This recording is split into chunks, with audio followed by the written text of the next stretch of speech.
Hello दोस्तों, ज्ञानी शिक्षा चैनल में आप सबका फिर से स्वागत है। दोस्तों, आरपीएफ एसआई या कांस्टेबल की परीक्षा का प्रीवियस ईयर क्वेश्चन पेपर का यह प्रैक्टिस सेट नंबर 4 है। और वीडियो स्टार्ट करने से पहले मैं आपको एक बात बताना चाहता हूं कि आप लोग अभी तक इस चैनल को सब्सक्राइब नहीं किए हो तो सब्सक्राइब ज़रूर कर लीजिए, क्योंकि मैं आप लोगों के लिए डेली 1 से 2 प्रैक्टिस सेट ला रहा हूँ।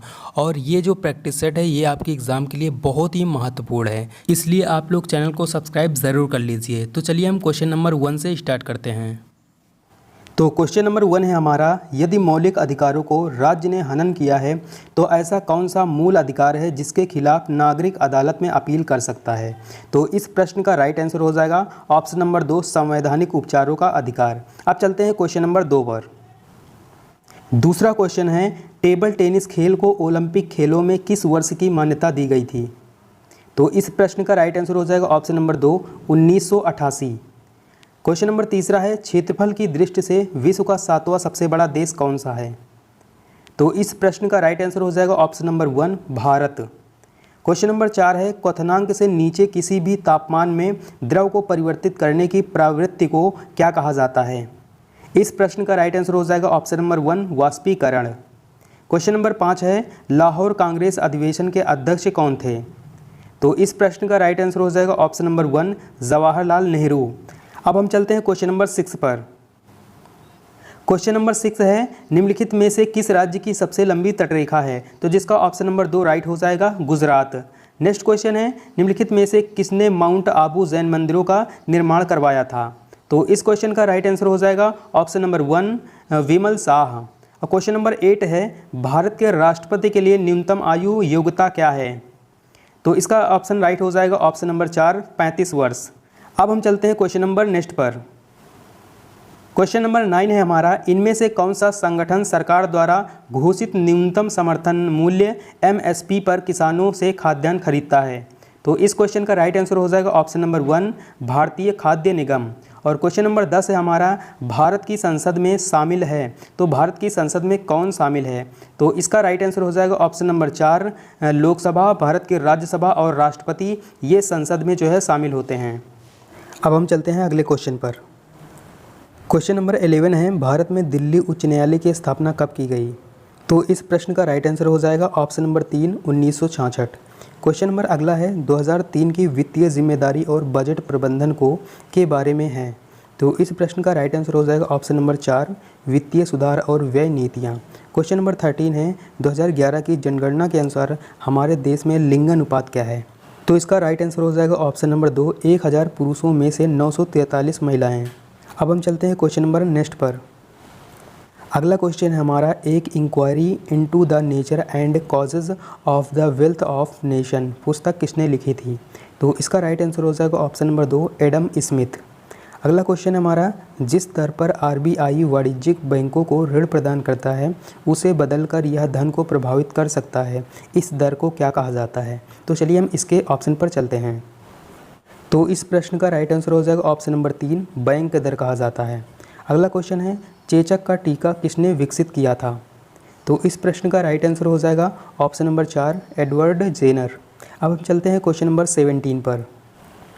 17 नंबर क्वेश्चन है, पाक जलडमरू मध्य श्रीलंका को किससे अलग करता है। तो इस प्रश्न का राइट आंसर हो जाएगा ऑप्शन नंबर 1, भारत। जो पाक जलडमरू मध्य है ये भारत और श्रीलंका को अलग करता है। अगला क्वेश्चन है, इनमें से किसने 1944 में गांधीवादी योजना का गठन किया था। तो इस प्रश्न का राइट आंसर हो जाएगा ऑप्शन नंबर 4, श्री नारायण अग्रवाल। अगला क्वेश्चन है, 2011 की जनगणना के अनुसार भारत की साक्षरता दर कितनी है। तो इसका राइट आंसर हो जाएगा ऑप्शन नंबर 1, 74%। और क्वेश्चन नंबर 20 है, निम्नलिखित में से कौन सा खेल का प्रकार लाइबेरो शब्द से जुड़ा है। तो इस क्वेश्चन का राइट आंसर हो जाएगा ऑप्शन नंबर 2, वॉलीबॉल। अब हम चलते हैं क्वेश्चन नंबर 21 पर। 21 नंबर क्वेश्चन है, प्रोजेक्ट टाइगर किस वर्ष शुरू किया गया था। तो इस प्रश्न का राइट आंसर हो जाएगा ऑप्शन नंबर 2, 1973 में शुरू किया गया था। क्वेश्चन नंबर अगला है, बंगाल का विभाजन कब हुआ था। तो इस प्रश्न का राइट आंसर हो जाएगा ऑप्शन नंबर 2, 1905 में किया गया था। और बंगाल का विभाजन लॉर्ड कर्जन के शासनकाल में हुआ था, ये भी आपको याद रखना है। और क्वेश्चन नंबर हमारा अगला है, परमाणु संरचना पर काम करने के लिए 1922 में किसको नोबेल पुरस्कार से सम्मानित किया गया था। तो इस क्वेश्चन का राइट आंसर हो जाएगा ऑप्शन नंबर 3, नील्स बोहर ने किया था। और याद रखना कि अगर पूछेंगे कि परमाणु की खोज किसने किया था, तो परमाणु की खोज जॉन डाल्टन ने किया था, ये भी आपको याद रखना है। अब हम चलते हैं क्वेश्चन नंबर अगले पर।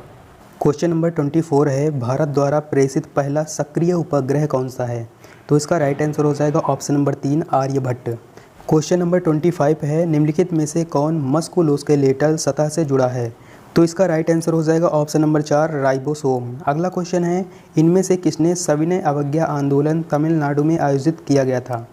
तो इस प्रश्न का राइट आंसर हो जाएगा ऑप्शन नंबर ए, सी राजगोपालाचारी। अब हम चलते हैं क्वेश्चन नंबर 27 पर। क्वेश्चन नंबर 27 है, किस देश को उगते सूरज की भूमि के रूप में जाना जाता है?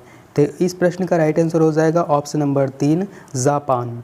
अगला क्वेश्चन है, भारत की सीमा इनमें से किस देश से जुड़ी है? तो इसका राइट आंसर हो जाएगा ऑप्शन नंबर 3, अफगानिस्तान। अगला क्वेश्चन है, आपातकालीन घोषणा शब्द किस आपातकाल स्थिति को दर्शाता है? तो इसका राइट आंसर हो जाएगा ऑप्शन नंबर 2, राष्ट्रीय आपातकाल। और हम अब चलते हैं क्वेश्चन नंबर 30 पर। क्वेश्चन नंबर 30 है, बुद्ध के जीवन की घटनाओं को में दिया गया है। तो इस प्रश्न का राइट आंसर हो जाएगा ऑप्शन नंबर 3, जातक कथाएं। बुद्ध की जीवन की घटनाओं को जातक कथाओं में दिया गया है। क्वेश्चन नंबर 31 है, तारों में प्लाज्मा चरण के गठन के कारण। तो इस क्वेश्चन का राइट आंसर हो जाएगा ऑप्शन नंबर 2, बहुत अधिक तापमान। बहुत अधिक तापमान होने पर तारों में प्लाज्मा की अवस्था उत्पन्न हो जाती है। क्वेश्चन नंबर 32 है, किस अनुच्छेद के तहत सूचना के अधिकार को अपराध के लिए गिरफ्तार किए जाने वाले अपराधी के लिए स्पष्टीकरण मिलता है? तो चलिए हम इसके ऑप्शन पर चलते हैं। तो इस प्रश्न का राइट आंसर हो जाएगा ऑप्शन नंबर 3, अनुच्छेद 22। अगला क्वेश्चन है, उज्बेकिस्तान की राजधानी क्या है? तो इसका राइट आंसर हो जाएगा ऑप्शन नंबर 2, ताशकंद। तो उज्बेकिस्तान की मुद्रा है उज्बेक सोम। क्या है? उज्बेक सोम यहाँ की मुद्रा है। और क्वेश्चन नंबर अगला है, 2018 राष्ट्रमंडल खेलों का आधिकारिक शुभंकर कौन था? तो इस क्वेश्चन का राइट आंसर हो जाएगा ऑप्शन नंबर 1, बारबी। अगला क्वेश्चन है, भारत का पहला परमाणु परीक्षण कोड क्या है? तो इसका राइट आंसर हो जाएगा ऑप्शन नंबर 3, लाफिंग बुद्धा। अब हम चलते हैं क्वेश्चन नंबर 36 पर। क्वेश्चन नंबर 36 है, यदि कोई सदस्य बिना अनुमति के अवधि के लिए अनुपस्थित रहता है तो सदस्य की सीट को सदन द्वारा रिक्त घोषित किया जा सकता है। देखो ये क्वेश्चन क्या है, यदि कोई सदस्य बिना अनुमति के यानी कि कितनी अवधि के लिए अनुपस्थित रहता है, यानी कि बिना बताए बिना परमिशन के अगर कोई जो सदस्य का व्यक्ति है वो कहीं पर चला जाए तो उस सदस्य की सीट को सदन द्वारा जो है रिक्त कितने दिनों बाद जो है कर दिया जाएगा? तो इस क्वेश्चन का राइट आंसर हो जाएगा ऑप्शन नंबर ए, यानी कि 60 दिन। अगर 60 दिन तक वह जो है नहीं आता है तो उसका जो स्थान है वो रिक्त घोषित कर दिया जाएगा और फिर से उसकी जो है चुनाव किया जाएगा उस स्थान का, ठीक है। और क्वेश्चन नंबर हमारा 37 है, अमरावती शैली की वास्तुकला का संबंध इनमें से किस राज्य से है? तो इस क्वेश्चन का राइट आंसर हो जाएगा ऑप्शन नंबर 4, आंध्र प्रदेश। और क्वेश्चन नंबर अगला है, निम्नलिखित में से किस नदी को दुख की नदी के रूप में जाना जाता है? तो इसका राइट आंसर हो जाएगा ऑप्शन नंबर 4, दामोदर नदी। और अगला क्वेश्चन है, पिट्यूटरी ग्रंथि से जुड़ी है, यानी कि पिट्यूटरी ग्रंथि किससे जुड़ी है? तो इस क्वेश्चन का राइट आंसर हो जाएगा ऑप्शन नंबर 3, मस्तिष्क। अब हम चलते हैं क्वेश्चन नंबर 40 पर। 40 नंबर क्वेश्चन है, किस चार्टर कानून ने भारत में ईस्ट इंडिया कंपनी के व्यापारिक एकाधिकार को समाप्त कर दिया? तो इसका राइट आंसर हो जाएगा ऑप्शन नंबर 1, चार्टर अधिनियम 1813। नेक्स्ट क्वेश्चन है, निम्नलिखित में से किस प्रणाली को भारत में अंग्रेजी साहित्य का मैग्ना कार्टा कहा जाता है? अब हम चलते हैं इसके जो अगले ऑप्शन हैं ऑप्शन नंबर 3 और 4 पर। तो इस प्रश्न का राइट आंसर हो जाएगा option number 3, Wood's dispatch. Question number 42 है, निम्नलिखित में से कौन भाला फेंक खेल से जुड़ा है? तो ये क्वेश्चन आपको पता होना चाहिए कि कौन है। तो इसका राइट आंसर हो जाएगा ऑप्शन नंबर 1, नीरज चोपड़ा। याद रखना कि नीरज चोपड़ा जो है स्वर्ण पदक जीतने वाले, भाला फेंक में स्वर्ण पदक जीतने वाले पहले भारतीय हैं, ठीक। और क्वेश्चन नंबर हमारा 43 है, आपातकाल के समय किस अनुच्छेद को निलंबित नहीं किया जा सकता है? यानी जब आपातकाल लग जाएगा तब इसमें से कौन सा अनुच्छेद है जो कि निलंबित नहीं किया जाएगा? यानी कि अनुच्छेद 20 और 21 आपातकाल की स्थिति में भी नहीं हटाया जाएगा। अनुच्छेद 20 में किस चीज़ का वर्णन है? तो अनुच्छेद 20 में दिया गया है कि अपराधों के दोष सिद्धि में संरक्षण, और अनुच्छेद 21 में है जीवन और व्यक्तिगत स्वतंत्रता की सुरक्षा। ये आपको याद रखना है। अब हम चलते हैं क्वेश्चन नंबर 44 पर। तो क्वेश्चन नंबर 44 हमारा क्या है कि सजावटी हस्तलेखन के निर्माण की संरचना को क्या कहा जाता है? तो इस प्रश्न का राइट आंसर हो जाएगा ऑप्शन नंबर 3, सुलेख कहा जाता है। अब हम चलते हैं क्वेश्चन नंबर अगले पर। क्वेश्चन नंबर हमारा 45 है, मानव अंगों में कौन आवाज़ उत्पन्न करता है? तो ये क्वेश्चन तो बहुत ही ज़्यादा आसान है। तो इस प्रश्न का राइट आंसर हो जाएगा ऑप्शन नंबर 3, गला। देखो इस प्रश्न का राइट आंसर कैसे हो जाएगा? देखो फेफड़े से क्या हमारी जो आवाज़ है वो निकलती है? नहीं। कान के पर्दे से हमारी आवाज़ निकलती है? नहीं। ट्रेकिया से आवाज़ निकलती है? नहीं। गले से जो होती है, गले से अगर हम बोलते हैं तो गले से ही हमारा जो आवाज़ है वो बाहर आता है। ठीक, तो इसलिए इसका गला ऑप्शन हो जाएगा। ठीक, अब हमारा क्वेश्चन नंबर 46 है, निम्नलिखित में से कौन सा मूल भारतीय खेल है?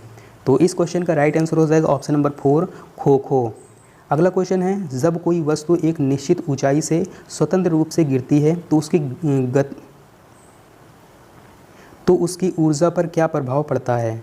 तो इस क्वेश्चन का राइट आंसर हो जाएगा ऑप्शन नंबर 3, स्थितिज ऊर्जा घटती है और गतिज ऊर्जा बढ़ती है। देखो जब कोई वस्तु को आप बहुत ऊंचाई से आप नीचे फेंकते हो, नीचे की तरफ फेंकते हो, तो उसकी जो गति होती है, उसकी जो स्पीड होती है वो बहुत तेज़ हो जाती है। ठीक है, अब हम चलते हैं क्वेश्चन नंबर 48 पर।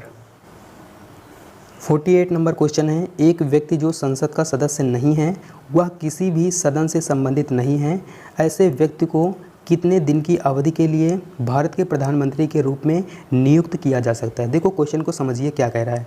देखो कोई व्यक्ति है जो कि संसद का सदस्य नहीं है और वह किसी भी जो है सदन का भी सदस्य नहीं है, और ऐसे व्यक्ति को कितने दिन के लिए, यानी कि कितने दिन की अवधि के लिए भारत के प्रधानमंत्री के रूप में उसको नियुक्त किया जा सकता है? तो इस प्रश्न का राइट आंसर हो जाएगा ऑप्शन नंबर 2, 6 महीने के लिए। अगला क्वेश्चन हमारा 49, जिम्नास्टिक के जनक के रूप में किसे जाना जाता है? इसका ऑप्शन 1 है पीटर विटमार। अब हम चलते हैं इसके अगले ऑप्शन पर। इस प्रश्न का दूसरा ऑप्शन है कोही उचिमुरा, और तीसरा है मैक्स विटलॉक, और चौथा है फ्रेडरिक लुडविग जोन। तो इस क्वेश्चन का राइट आंसर हो जाएगा ऑप्शन नंबर 4, फ्रेडरिक। अगला क्वेश्चन है हमारा, सभी प्रतिनिधियों को भारत सरकार द्वारा संयुक्त रूप से प्रशासित, निर्वाचित और निर्देशित किया गया है। तो इस प्रश्न का राइट आंसर हो जाएगा ऑप्शन नंबर 4, संसद। तो इस प्रैक्टिस सेट का ये लास्ट क्वेश्चन था, और इसका पीडीएफ आपको वीडियो के डिस्क्रिप्शन बॉक्स में मिल जाएगा, वहाँ से आप जाके इसका जो पीडीएफ है वो डाउनलोड कर सकते हो।